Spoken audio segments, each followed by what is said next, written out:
welcome to episode 26 of Spill the RT. Hey, Josh, how are you doing? Hey, folks, how you doing? I'm doing well, Eamon. How's things for you? 26! Yeah, 26. You heard me right. You heard me right. That's all the things that we seem to go on about at the start of this is just what number episode we're on. So maybe we should, shift it up a little bit, be a bit more creative. I don't know. I think it's just the sheer amazement that we hit 26. Y'all don't see what happens behind the scenes. You only see the glory that's in front of the camera. But let me tell you, folks, 26 times we tried to launch this rocket. Yeah. You should be patting us on the back. You should.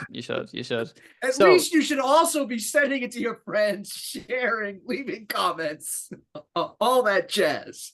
Get that like, get that subscribe, get all of those clicks in, that shares. You got it.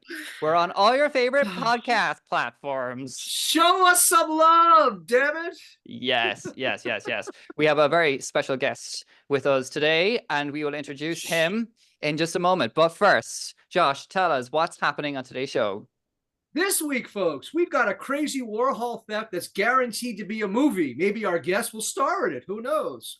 Coin tossing Italian style circa 2024. An Aussie museum under fire for supporting protester twits. AI has been added to MS Paint of all things. Oh my goodness. And a Banksy and others forgery ring was exposed in Italy.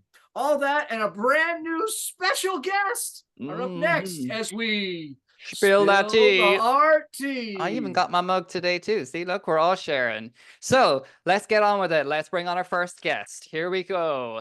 Danny Hatchard, come on down. Hello, everyone. How are we doing? Hello, Danny. Hello. So, let's be friends. We are friends. We're all friends here. We're all going to talk about lovely, nice things now about all of the art world, and we're going to share all of our stories together. Danny, how are you doing today? Kushti, good as gold. Played a nice bit of football today over the Mighty Hammers Stadium, so feeling a little bit worse for wear because I'm a bit exhausted. But other than that, battered. Feel a little bit battered. Yeah, but we won. Good. That's good. Congratulations on your winning with the footballs and the fields and the grass and all that. Yes, all of that. Yeah. All right, you see, football is a fine art, so we can talk about that. Yeah. Oh, yeah. Well, we've had some wonderful statues. We were just talking about the Messi statue last week, in fact. Oh, the Messi statue. Yeah. But you want to see if you want to see a Messi statue, you should see the one that they did of Ronaldo in Portugal. That's a Messi statue. A cue slide. Yeah. Oh, it's awful, honestly. Dan, you're no stranger to the art world. In fact, no stranger to art people. No, I'm not a stranger at all. No. Is there anybody you might have seen before? What do you mean in person? Or anywhere? Is there any kind of what sparks your creativity? Well, I mean, I'm a big fan of digital art, and I'm a big fan of a man called Beeple. So, and I've had the pleasure of meeting him as well. Me and my wonderful Mrs. Kerry. Yes, I have. I know if that ain't a flex, I don't know what is. You see, has he sold all his money? No, he spent it in that club. He spent it all. Yeah. He went for the Cristal with the sparklers. And he actually thought Kerry was one of the one of those girls that come over with the fancy drinks and that, so he was getting very confused. But it was great. It was great. It was lovely to meet him. He was very lovely. And the only thing that was going on in the back of my head was, right, this geezer, right, every one of his art pieces are probably worth about 50 to 100 grand, or they certainly were at the time. And he's famous for making one every single day, and he has done every single day. He makes a habit of it, and he has done over the past 10 years. And I thought, right, so this year he's made hundreds and hundreds, and what would it matter if he just gave me one? If he just gave me one, so I thought if I get him drunk and I buy him a drink and a drink and a drink and buy him a few drinks, maybe if I ask very nicely, he might give me one. But he bottle dropped and I didn't ask him, and I've ever since I've regretted it. Yeah. But I got to meet people. Yeah, I know. But I think the picture might actually be worth more than the NFT would have been. Yeah, exactly. Yeah. Obviously, because I'm in it. Well, this is true. And no one needs their ego rubbed more than you, Danny. So before There's a few things I like to get rubbed, actually. We'll talk more about you at the end of the show, Dan. But for now, we have a lot of stories to get through. So we're going to go and see what happened to our Andy Warhol pieces. So we are off to the Netherlands. And this is totally a Keystone Cops kind of thing. Okay, so Warhol pieces were up, right? They're framed. They're these, there's the it's like the royalty series, right? So it's a bunch of fairly famous people. People have probably seen these pictures. They're done in a typical kind of Warhol style, right? It's a print. The different prints have different colors, so there's this variation between each piece. Okay, so what did they do? They blew up the gallery to gain access to this. This is the first big no-no, right? Like you're attacking, they blew it up. They blew their way into the gallery. Well, okay, so the old gallery didn't blow up then, because it's kind of pointless blowing up the old gallery if you're going to nick something in it. You know what I mean? Because dust is pretty useless. But just picture this as a movie, right? We're going to get into this gallery. We could pick the door. We could break the glass. No, we're going to blow it up in order to gain access. Well, listen, you're going to do it. You've got to do it in style. So, but this is where it gets funny. So they grabbed 4 of these pieces, and apparently the car they brought with them would not fit the pieces. So they had to cut them out of the framing and left 2 of them on the road. Oh, okay. Oh, it's quite very generous of them to only steal 4 of them. I mean, how many art pieces were in this gallery? There were plenty, but they grabbed 4. They left with 2, and then the 23-year-old who was the mastermind of this has already been arrested within a week. Oh, that's a shame. So he didn't even get to sell one on the black market or anything. Nope. I'd like to say as well, our late queen, she looks beautiful in these pictures. Does. No, they're very complimentary. Yeah, stunning. I don't know why we didn't have that on our pound note, to be honest. That would have been much better. I'm sure they could have used them as a stamp for the envelope. I think the moral of this one is that crime does not pay, or at least stupid crime does not pay, because apparently everything from the beginning to the end of this directly pointed to who this particular individual was, and it did not take them long to find him. Yeah, it don't sound like he was the sharpest tool in the box. Well, I mean, they've recovered them both. They're both back unharmed, aren't they? Unharmed. But they left 2 of them there at the crime scene, right? Like, how unprepared can you be that you can't even get the 4 you went to grab away? So they just thought, right, what we'll do, we'll take some TNT and hope for the best. That's kind of what it sounds like. Yes, it's like a Looney Tunes episode. That's what I'm saying. It's like it's just primed for a movie. I think, Danny, I don't know whether you want to play the mastermind or maybe like the police that go and trap. No, listen, I'll play the mastermind. I don't mind playing the mastermind. You're the roadrunner. Would you stop? Behave yourself. This is like Pinky in the Brain level kind of planning, what it sounds like. Yeah, exactly. And Eamon would be Pinky Twinkie.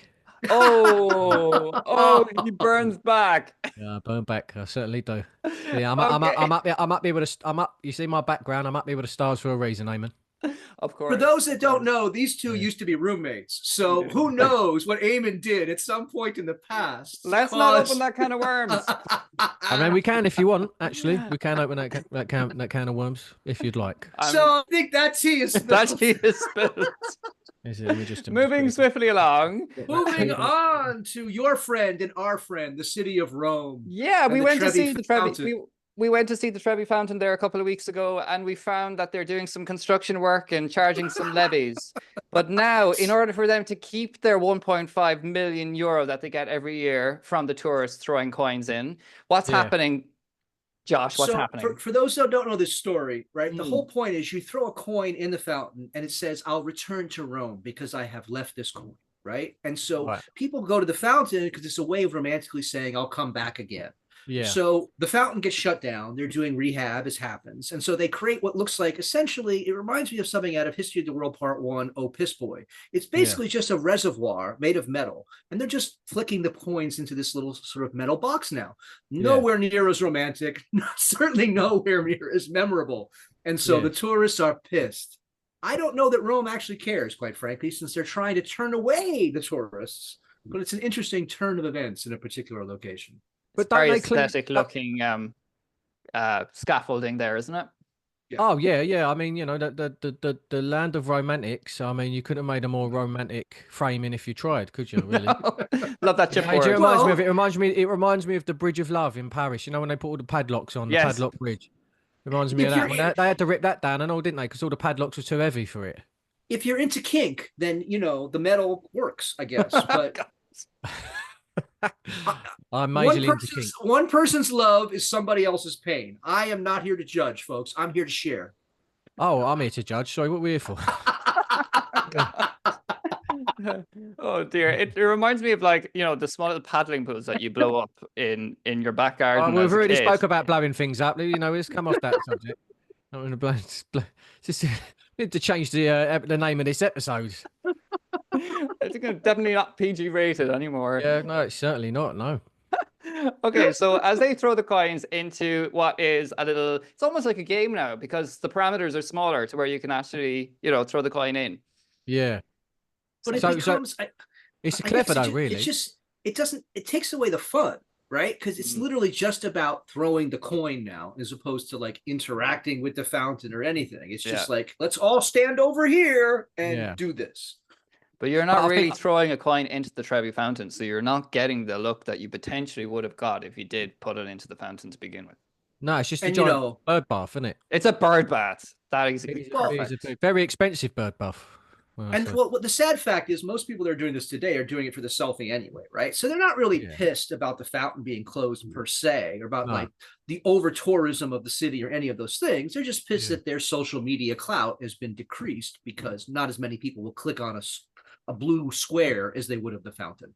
Yeah. No, exactly. Yeah. I know they're in it for the likes, but in all honesty, I think I think whoever did it, the council or the government or whatever, I think it was a very smart move because now at least they know they're going to get more money. Because how many people do you reckon have missed it? Hmm. How many people do you reckon have thrown their coin, aimed to throw their coin in and missed it, and gone, oh, I've got to throw another one in now. At least the builders are wearing hard hats, so they won't get concussion or anything like that. No, but they're definitely pocketing like all the dough, haven't they? Oh, 100%. definitely. Well, I suppose their minimum wage is probably on the floor, so they're definitely trying to look for those tips. Well, that's Yeah. the great secret of all this stuff, right? It's generally the homeless who end up taking the money at some Yeah. point because Yeah. it's out in public and they actually need it. True. Yeah, absolutely. To be True. honest, that's a very good thing. I don't understand. What do they do with this dough, by the way? Do they pay tax on it? Like by end of the year, if they're making 1.9 mil, what are they doing with it? Absolutely nothing. Redoing the Trevi Yeah. Fountain. So they used the money that was in the fountain to redo the fountain. Possibly. Well, it's I quite suppose they clever. come under public works, so Yeah, you'd yeah. think Well, to that. be fair, it's interesting because on most theatre tickets, there's like a £1.75 charge, right? For And the that's a theatre refurb. restoration. That's a refurb charge. Yeah. And can you believe the liberty of that? Mm. That's like, you know what I mean? It's like, so we're going to charge the public an extra £1.75. So over the course of 10 years, you're going to ultimately collectively pay for the refurb of my building. Yeah. It's crazy, isn't it? Great. I should do that when people come for tea here in my house. We're like, okay, by the way, there's a £2 refurb party so that, if I Yeah. want to regrout the bathroom, I can do that. Well, I stayed round last week. It would have been the cheapest rent I'd ever paid. So we have now wandered into why all these different places in Italy are now selling tickets in order to have access. Thank you Yes. for that demonstration from Eamon's apartment. Okay, this episode is very revealing. Let's move We are swiftly along. spilt. Okay, so we're going down under now, and we're going Yes. down on the luck of the tomato twits. Your We are absolute going- favorite topic. You brought this to the story again, Josh, and you just must have this obsession with these people.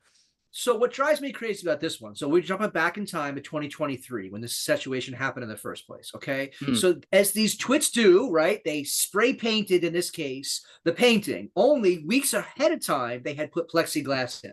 So if this had been done like 2 weeks earlier, it would have actually damaged this painting. Okay, so it didn't, right? They got the plexi instead. Now this museum is saying, look, we want to have this as our permanent collection. And there's a certain logic to it, which is like what happens to culture should be memorialized in state institutions. But in this case, what you're memorializing is an attack against the institution. Yeah. Okay. Yeah, absolutely. I think, wait, is this the Just Stop Oil people? It's not particularly, but it's kind of in No. response to that. It's in parallel to it, where like the Just Stop Oil people were doing that to defame and destroy art pieces, or to try and do it. But what This is about a happened here famous is- rock. This Yeah. is about a famous rock in Australia, right? They have all these beautiful landscapes, and they're always Right. constantly in danger of being like used for drilling, for looking for various kinds of things, right? And so Right. they're basically trying to say, no, don't do this. Their Yeah. way of protesting that was to attack a painting in the museum. Oh, right. Well, that's interesting, isn't it? As usual, the logic of these twits, that's why we just call them twits, as our most friendly, censor-friendly way of putting this. Yeah. Like the logic of this stuff really does not make any sense. Yeah. I don't know. Oh God. They were just saying that they wanted just to be like on the nose. They wanted to be politically in tune with what's happening right now, and they wanted to just be out there being socially progressive. They want the spectacle. They want the spectacle. Yeah. Right? It's not so much about, it's the fact that people will pay attention that they did this. Yeah. Right? It's like, if I set something on fire, it's not that I really have anything against it. I'm just burning, so you'll notice that there's smoke. Yeah, and exactly. The problem is what you're destroying are things that belong to all of us as well. Yeah, so exactly. In defense of what you want to claim the rest of us should have access to, you're going to attempt to destroy something that we also have access to. It's bizarre. It's setting your house on fire to protest the fact that the house is on fire. Yeah, counterproductive. Very counterproductive. It's just a bit silly. I just think it's silly anyway. What's the point? Can you not make any other motive or PR tactic to get yourself out there, or do you just have to follow suit with all this shit? They're obviously trying to recruit people as well, aren't they? Yeah. So but I mean, if you're going to create enough noise that's going to entice people into potentially being recruited, I mean, you don't want to make yourself look like a tit. No. Yeah. It's like someone going, "Yeah, look at me, I'm a tit. Come join my club." You know what I mean? Most people will go, "No, why would I do that? You're a tit." But if what you want is a club of tits, and that's exactly how you would actually advertise, right? Like if you want, hi, we're a club of twits. We want more people to be twittish. Then this is how you would do it, right? And to me, it's just, I hate to say like, damn millennials, damn Gen Z, but there's like those of us that remember direct action as actual action. And then those of us who are believe that the spectacle of action replaces direct action. Yeah. If you want to protest oil, then protest oil. Yes. Yeah, there's where they're making it. Go over there and protest. I mean, I'd certainly blame the Gen Zs more than the millennials, if I'm being honest. Yeah, absolutely. And I'm kind of with Danny there too, considering both of us are millennial. Absolutely. Yes, Josh. So but and those baby boomers as well, they baby boomers. I'm no baby boomer. No, I'm a Gen X. You're a Gen X. I was raised to be feral. I've been feral my entire life, and I'm gonna die feral. I believe you. The beard is feral. You're just jealous. I am actually very jealous. It's like a tuft. I love it. Okay, before there's any further insulting, we're gonna just learn a little bit about Nua. So we'll be right back. Nua Collective, a visual art community, is home to 20 artists and hundreds of their artworks, with fresh work added weekly to our online collection at www.nuacollective.com. Here you will find also our Nua Journal articles, features, and podcasts, which are also available on Spotify and Apple Podcasts. Follow us on Instagram and TikTok, like this video, and subscribe to our YouTube channel so you don't miss us spilling the RT in our weekly roundups every Monday. And that is all about Nua. Absolutely. So make sure you do like, subscribe, share, get it to all of your friends. Make sure everybody knows about it, and do start spilling tea with us every Monday. And on our social channels too, where we've got all of the little snippets and all of the key highlights that you can share amongst all of your friends. Now, before we carry on. What? Like, share, subscribe. Do it. Yeah, all of that. I just said that, Josh. I was just reinforcing. It's a bit reinforcement. Look, there's the little thing covering Danny's face there now. Beautiful. Now, excellent. Are you happy now? You got to say your words. God forbid you be silent for more than 1 minute, Josh. Oh my God. Well, you want to get me started? You ready for the next one? No, I'm not. I have one more story. It's Cyber Week coming up. And what I wanted to tell you all is that on our website at nuacollective.com, you will find, as I said, tons and tons of new artworks by our living artists, all of our living artists. And there are artworks up there that we will be featuring on our social channels from today, for artworks under €300. That's under €300. That's a bargain for an original art piece by our artists, and they can be delivered just in time for Christmas if you get them within the next few weeks. So we'll highlight all of those on our website and through our social channels. So stay tuned to that now. Right, Josh, now you can speak. Okay. No, he's got silence. Just absolute radio silence. It's gone. So off we go to virtual land. Yeah. On everybody's computer is a paint program, right? If you have an Apple, not a Mac it's user. Apple. It's Apple Paint. Well, if you're Microsoft, it's MS Paint. It's the same program, right? It's a very basic kind of thing. Well, guess what we did? we added AI to it. So now everybody gets to be Van Gogh. Fantastic. Yay. Fantastic. Just don't Here bite it your ear is. off. MS Paint has now got AI. Look at that. Look at that pirate run on the water. So exciting with their image curators. The other one that I saw was like really badly drawn flowers that then became this beautiful landscape of flowers, right? It's just so aggravating to me. It's just ridiculous. And you know what? You still have to pay for it because you need to have your credits from your Microsoft package. So if you're getting onto your free MS Paint and you want to generate something, you have to make sure you have some credits. So it's probably their way of making more money, really. Liberty. Love a bit of MS Paint.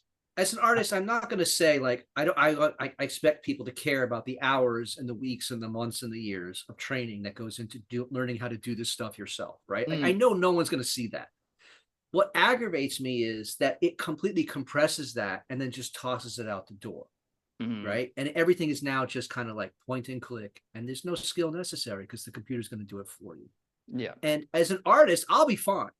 I worry about what that puts in people's minds for the future. Absolutely, absolutely. But I think it's not just art. It's across everything. Yes. Like, I mean, as a 12-year-old now who's going through school, if you're asked to do some form of assignment, the first thing you have to do is open up ChatGPT, put in your Don't get me started. Don't get me started. I bust my students on a daily basis because, you know, there's software, by the way, for those that are paying attention, that catches that AI has been used to create your shit. That's interesting. I didn't know that. Yeah. Oh, yes. Oh, yeah.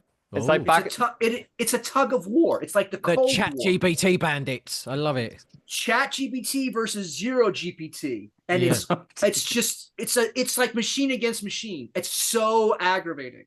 I want humans back. Back in my day when we wrote our essays, we would get caught for just copying and pasting Wikipedia, and now it's much more sophisticated than that. Well, to be fair, Wikipedia can be very inaccurate. There was one time when someone thought it would be funny to write on my Wikipedia page that I'd run off with an Albanian wife. Oh. Yeah. And what did your actual wife have to say about that? I'm not married, so I believe at the time I was single. So and although I think the Albanian ladies are very pretty, I've never actually dated one. So it was all fake news. See, he's trying not to get canceled in Albania, folks. For those that are paying attention, we have a huge Albanian audience, and man, would they pissed.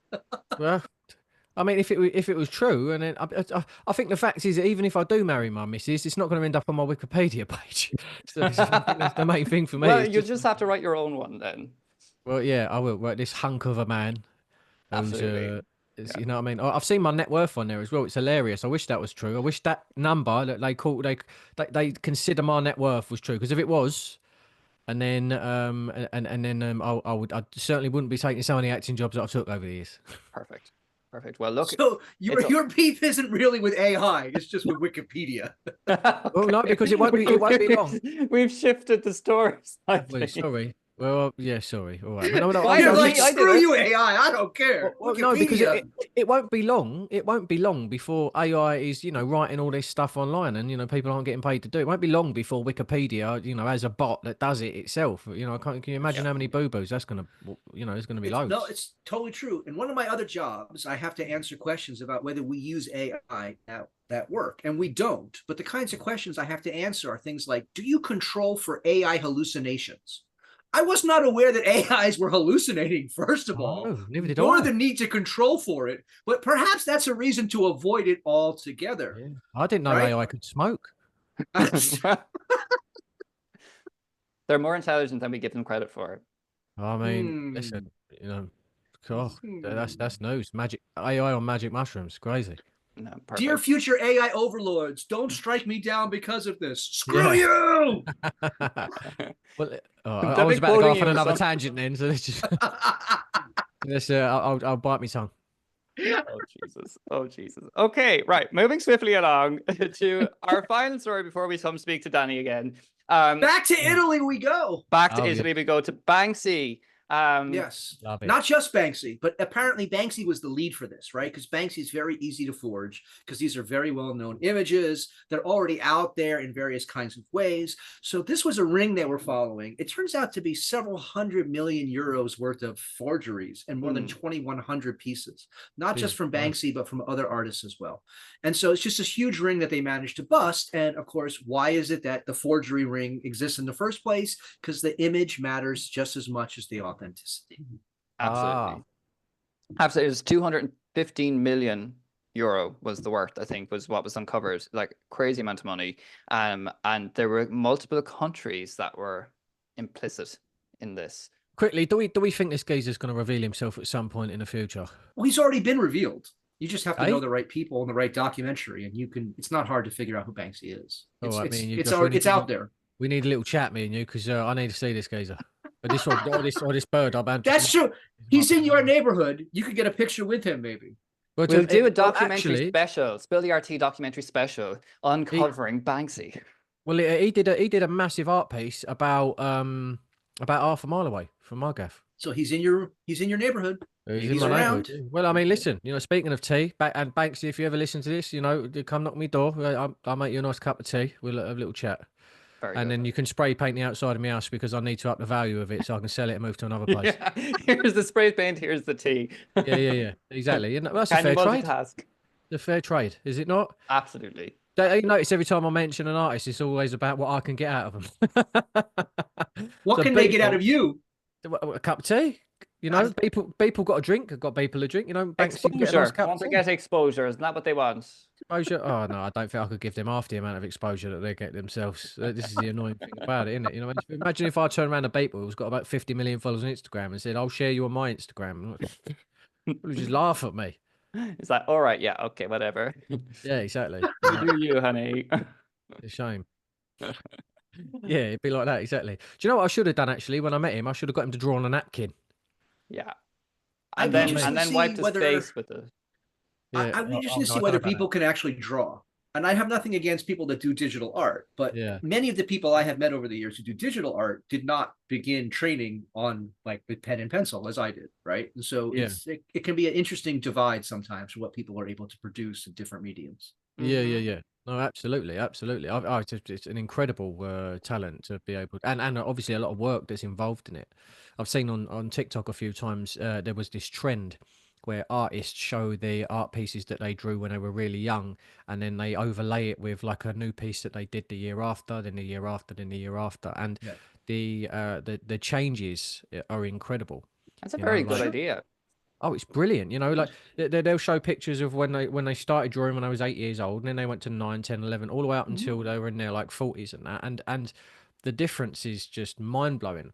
And actually, in a sense, it makes you think, oh, actually, they ain't just got God-given talent. They just put a lot of work and hours into it, which is great. I think if anything, that makes it more precious because of the thousands and thousands of hours of effort that they've put into it. It's the people that wake up one day, decide they want to draw, and they're unbelievable. The people that piss me off because it's just like, you know what I mean? It's like it's like actors that come into the business, right? And then they go, "I want to be an actor," and you go, "Well, it's hard work." And then next week they're in the lead in a new series, and you're like, I'm sat here unemployed, thinking when my next paycheck's coming in. You know what I mean? And Joe Blogg's just decided he wanted to be an actor. Now he's in Game of Thrones. Yeah. Yeah, a bit shit. You can't control for luck. No. I don't mind. If you're a nice person, fair enough. But if you're a bit of a knobhead and you wake up one morning, decide to do something, and you absolutely smash it out of the park, there is a slight resentment. I'm gonna lie, there's a slight resentment. Yep. We see that every day, don't we, Josh? Yeah, exactly. Indeed. Don't even get me started. Yeah. Well, speaking of which, we have this really interesting character here who actually kind of looks a little bit like Josh. Does look a bit like Josh, but upside down. Yeah. Upside down Josh. Yeah. Like if that was his Who are we looking at, Danny? Well, I mean, it depends. It could be Dr. Eggman and Osama bin Laden, kind of like if they had a baby. Jesus Christ. Dr. Egg from I've been Sonic told I Hedgehog. have a certain terrorist quality, so I can see that. I can Yeah, see yeah, that. you could do. You just need the round bins, the round shades. But no, this man, his name is none other than Charles Bronson. He's one of the UK's most famous prisoners, and he was known to be Britain's most violent prisoner. And for those of you that still aren't familiar with him, there's a very famous film that was made called Bronson, which was one of Tom Hardy's first ever big films. It was Yeah. kind of one of the main reasons that Tom Hardy became a huge success. I'm willing to bet most people in America will remember the Tom Hardy role, even if they don't remember the movie, Yeah, because exactly. of he was jacked, and it was like, oh, that's Tom Hardy. Yeah, exactly. Yeah, yeah. And Tom did. He worked very, very, very, very hard in order to get really jacked for it. And it's a brilliant film. If you haven't seen it, definitely watch it. And yeah, and this man also, because obviously he'd spent so much time in prison over the years, most of his life, well, yeah, pretty much all of his life in prison. He obviously needed to find something to do while he was there, and a lot of people do turn to art into some form, don't they? Some people. Well, but he was in solitary confinement as part of this, as I recall correctly. Yes, yes, right? yes. So Yeah, that for, was for a part of long it. time. Yeah, for a long time. Yeah, yeah. He's not. I don't believe he's in solitary now. In fact, I think he was up for parole a little while ago, and sadly, well, I say sadly. I mean, I don't know the geezer, and I don't know if he is a threat to society, but he wasn't given parole, and it was rejected. But anyway, he's done a lot of art over the years, but all of his art isn't normally available to purchase, because he doesn't do art for that reason. He gifts his art, and I am very, very fortunate enough to have one of his pieces here. You do. I have it here. That I'm over the moon with. So a little story behind this was I was in a show called EastEnders for a long time, and there's a wonderful actor in it called Danny Dyer who played my what Josh, what have I done? We're not supposed to let people know how famous you are. No, oh no, behave. and do you know what? We'll see how famous I am, and just how many views you get. It won't be no different. So you don't just tell me that. You know what I mean? The only extra view you'll get will be me and my missus, and maybe my mum. But what was I going to say? Yeah, Danny Dyer was gifted a couple of pieces by Mr. Charles Bronson, otherwise known as Charlie Bronson, and that's why at the very bottom it says Danny on it, because it was given specifically for Danny, and there's a really lovely little message on it as well that says something along the lines of, when you go to the Vic, make sure you chin Phil Mitchell. But I'm sure Danny won't mind me showing this and talking about it. But Danny had a few pieces from him, and when I left EastEnders, Danny knew that I was always a huge fan of the art, and he decided to gift me one of them. And I promised him that I'd never ever sell it, which I never would. I'd never ever would. And so yeah, it's one of my pride and joys, this piece. And actually, I've been too scared to frame it. It's actually locked in an envelope in a safe place. So it's actually not for people to view. So I have it because it's like a it's I only really show it to people that who I feel like would be able to appreciate it, as opposed to just having it just on a wall somewhere in my house. So I haven't actually put it in a frame or anything. I'm too scared to. It's very cool. It's very cool. I think it's like, I don't know, it's so eccentric, you know. I think the work itself is just really cool. And Yeah, yeah, absolutely.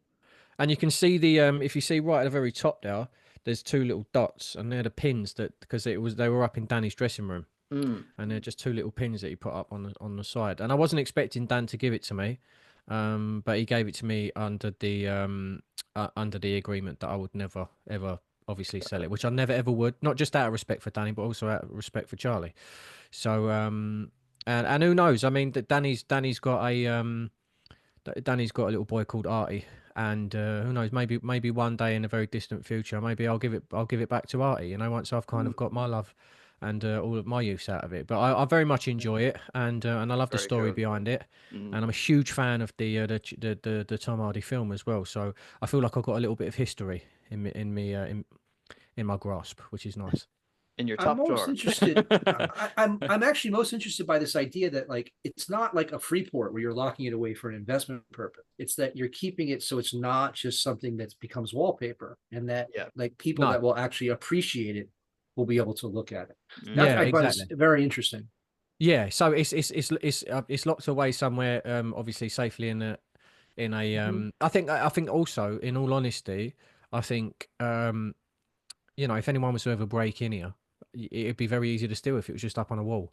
Yeah. And that would be one of 3 or 4 things that I would if you know, when they ask you that question, if your house was to burn down, what would you take? Well, mine would be me missus, and then that. You know what I mean? Right. Because for me, it's, you know, it was not only was it given as a gift by someone who obviously I greatly admire, who's like my big brother and has been a, you know, huge influence in my life, but also it was drawn by someone who's obviously, you know, super famous for, you know, their impact on the world, whether it be a negative one or a positive one, you know.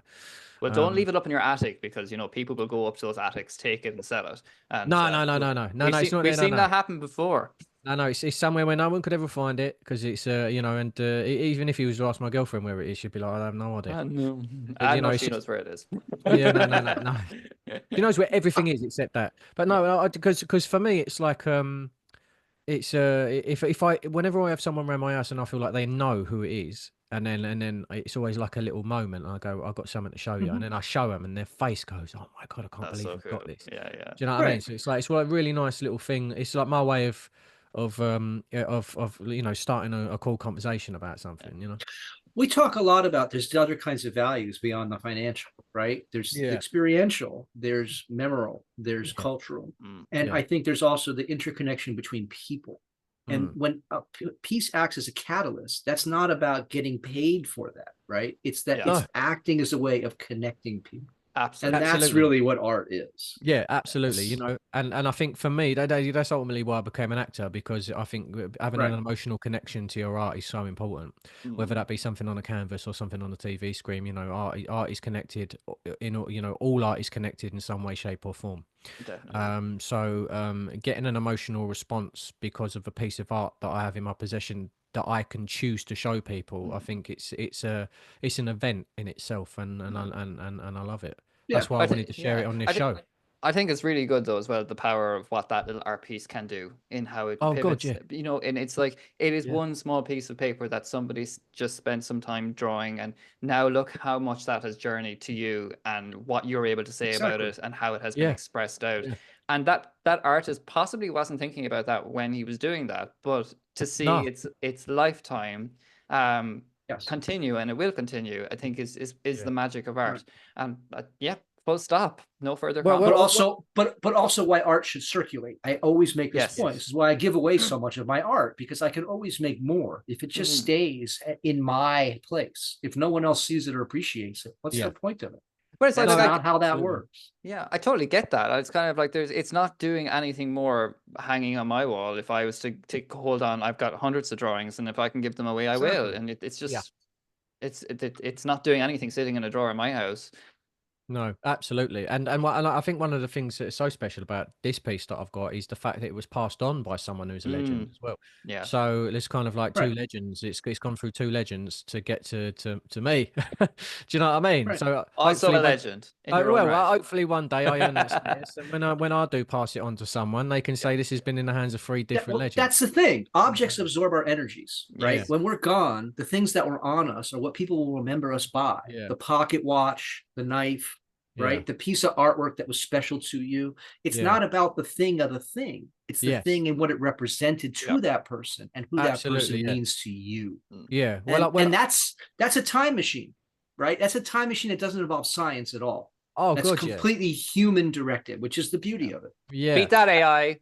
Yeah, but do you know what? Actually, it's interesting that you should say that, Eamon, because even though I do love Beeple and I love his work and I think it's great, there is nothing more. There is nothing better than going to like a really cool gallery, like whether it be the Tate Modern or the British Art Gallery, and actually seeing the pieces there, physical pieces that are there. You know, there's as you say, Josh, you know, these pieces absorb the energy of their predecessors and the people that have obviously, you know, created this art or who have had it in their possession at some point in history, and you can't it doesn't matter when B. Paul made his art. You can't say that about digital artwork, because ultimately they are, in some way, shape, or form, however you look at them, they are prints. They always will be prints, because when you sell one, say for instance, if you was to make an art piece on, I don't know, some digital platform, and then you were to send that JPEG over to another person, that would ultimately just be a recycled version of the one that was created, because of the way that the way that technology works. It wouldn't be the same paint, the same smell, and the same. It would basically just be a replica. And even the original piece has been replicated a billion different times in order to be shown across all different platforms. It's not like going to the Louvre and seeing the Mona Lisa. When you see the Mona Lisa, it's there. That's the other part that certainly aggravates me, is when you go to physical places like that now, people do not look at the art. They want a selfie of themselves with the art behind them. They're not interested in spending time with the artwork. Yeah, no, I know. It's a flex, isn't it? It's all about it's all about social validation, isn't it? It's about look what I've done and look who I am, and I understand, because this is why I'm very grateful for being a millennial and not a Gen Z, because me and Eamon lived in a time where we could have a childhood before social media and the world of the internet took over. And only just. Exactly, yeah. Well, I mean, it was kind of, I'd say the iPhone was the thing that kind of fucked it for everyone. Excuse me language, but it was. But when it came out, I believe that was in 2000, and I think it started coming out like 2007, 2008, something like that. The very first one that came out. And I remember being able to watch YouTube on your phone was like the most mental thing. And you remember that app on the very first iPhone where they had like a beer, and you could like pretend to drink the beer on the app, and that was like a big thing. You know what I mean? And remember the game on it where you could kind of flip that, like, flip the little scrunched up piece of paper in the bin. Remember that one? Remember that game? Snake. Yeah, you know what I mean? But now now we've had technology for so long now that now we can get nostalgic about other bits of technology. Oh, you know what I mean? Yeah. But that's what I'm saying. But now, obviously the world's changed so much. Like that, people that were born in the early 2000s, and they were able to use a phone when they were like 7 or 8. That this is the world that they've known. It's the only world that they've known. And younger. Exactly. It's crazy. Yeah. It's crazy. It's a bit mad. And you know what? I think what we've learned today on this episode is that you can have a piece of art no matter who you are, and no matter what walk of life you're in. Yes. And it can live forever. And even me. See that, folks? Lessons from us to you. Yeah, absolutely. More wisdom from Spill the RT. Yes. Mr. Eamon's neighborhood. Yes, absolutely. Unfortunately, that is all we have time for today. But Danny, you have been an absolute pleasure. Thank you for spilling tea. Hopefully you'll spill some tea with us again in the future. Always. Whenever I'm invited, I'll always come. Absolutely. So we might spill tea together in the same room at some point. That might be fun. You got to join us, Eamon. Where's your fist? Oh, sorry. Yeah. Oh, pump it. Fist us. I'm not. Excuse me. Give us a good fisting. Come on. There's a lot of sound bites there that can be used and abused. So that's... yes. Okay. Give me a fist. Fisting it. Yes. Fisting it. Yeah, that's it. Good. Thank you, everyone. Thank you for joining, for watching tonight. You all have been amazing. Don't forget to like, share, subscribe, tell your friends. Get it out there to everybody. We're on your favorite podcast channels. We are on social media. We're everywhere. So do. 27's coming up. And if you would like to join us on this wonderful chat show about all things art, then email us at hello@nuacollective.com, and you are more than welcome to join and have a bit of a chinwag with us, and talk about art and talk about your art, or if you've got a show coming up or whatever, we are happy to share it with you. Love it. That's all for us for now, but until next Monday, we will see you soon. Stay creative, everybody. Bye. Bye, guys. Bye-bye.